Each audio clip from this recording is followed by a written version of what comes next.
허겁지겁 팔았다. 57년 기업 남양유업은 왜 몰락했나.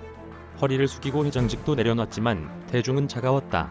불가리스 사건은 코로나 갖고 장난치느냐는 대중의 불매운동으로 이어졌다.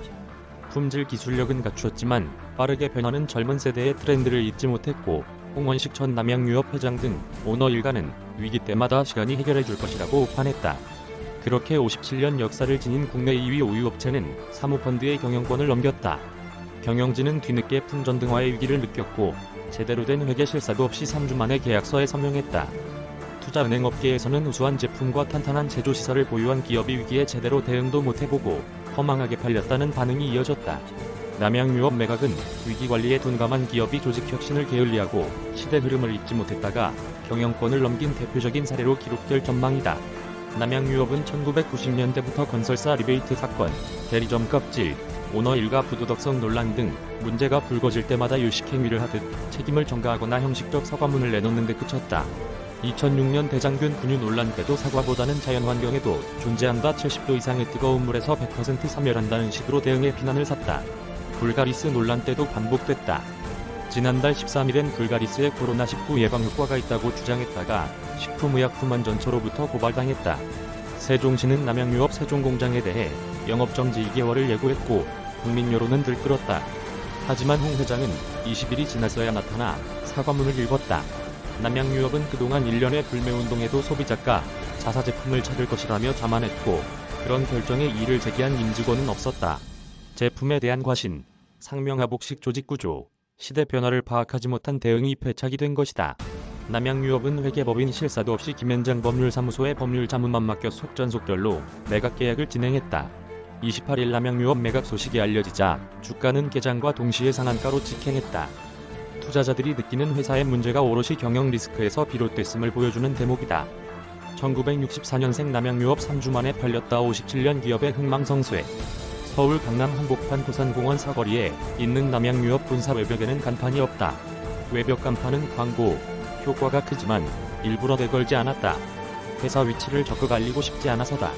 국민들의 시선을 버거워하게 된 위기의 시작은 8년 전 갑질 사태였다.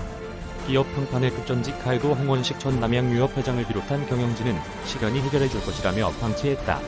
제품명만 믿고 회사 이름 대신 제품 뒤에 숨었다.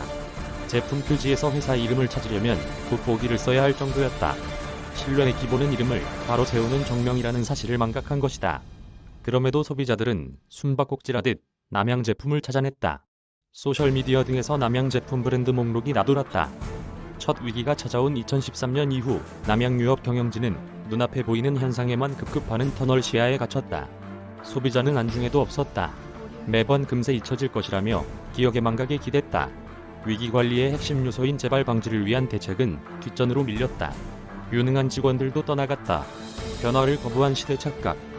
대리점 갑질 사태 때 남양유업은 큰 타격을 받았다. 국민 분유 기업에 대한 소비자들의 배신감은 컸다. 언론의 문매를 맞았고 매출은 곤두박질 쳤다.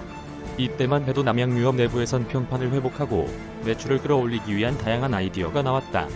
분유 수입금 일부러 어려운 아이들에게 무상 분유를 나눠주자, 갑질 문화를 바로잡는 캠페인을 하자 등의 아이디어가 쏟아졌다.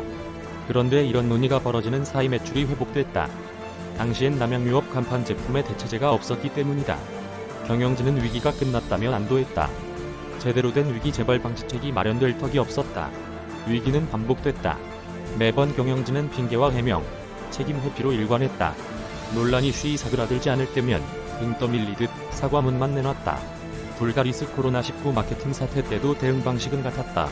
사태가 불거진 뒤 홍 전 회장의 공식 사과까지 3주가 걸렸다.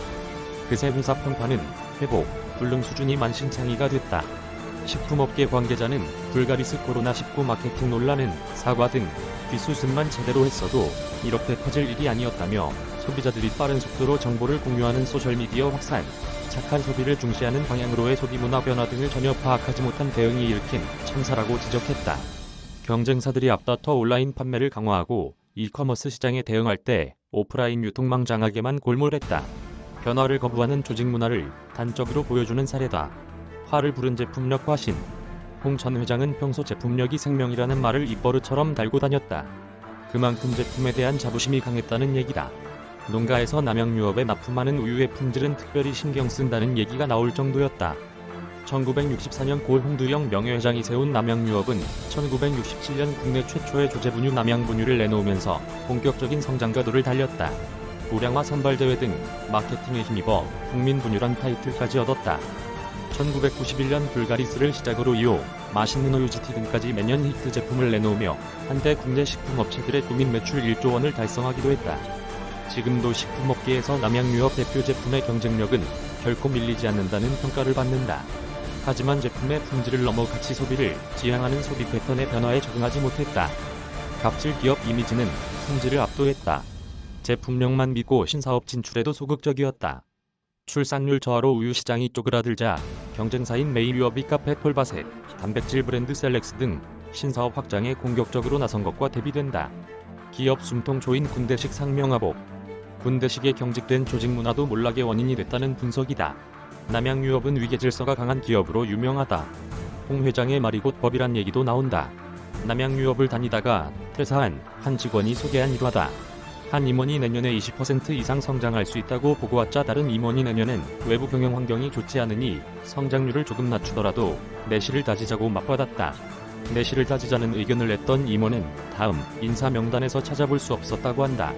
이 직원은 아니다라고 얘기하는 임원이 밀려나는 인사가 반복되면서 홍 회장 주위에 예스맨만 남게 됐다며 작년 댓글 사태, 이번 코로나19 사태에 브레이크를 걸 수 있는 사람이 아마 없었을 것이라고 말했다. 경직된 조직 문화와 무리한 실적 압박, 반복되는 위기 속에서 인재들은 떠나갔다. 남양유업이 제출한 분기보고서에 따르면 남녀 영업직원의 평균 근속 연수는 각각 3년, 5년에 그친다.